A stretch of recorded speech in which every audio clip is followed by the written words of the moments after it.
針線嗰時啊，成日遇到一啲問題。呢個係一個好常見嘅針用螺絲嘅。當將呢個針入去嘅時候呢，我首先要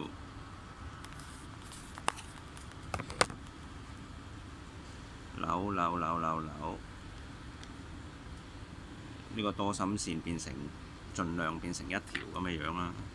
跟住啊，再針落去。咁針嘅過程中，或者針完之後呢，佢通常就會飛晒出嚟。咁我又要再擰過。呢個時候呢，就有個解決呢個問題嘅好辦法，就係呢個啦。套佢入去，咁呢，佢就變成一條線咁嘅樣。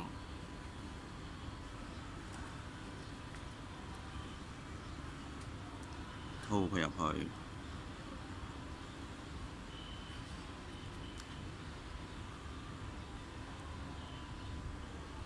套咗之後呢，未完喎。呢個專用嘅壓線鉗啊，6角形嘅。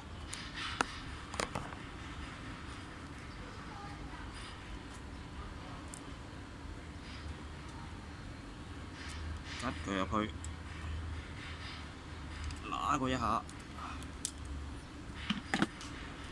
咁啊見到佢好實淨㗎啦。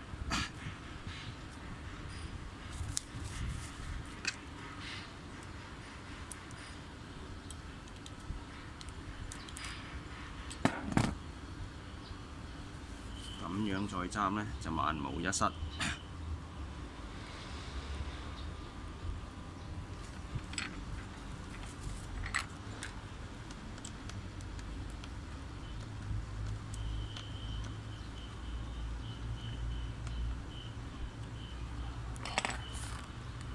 非常穩固，就算再甩返出嚟啊，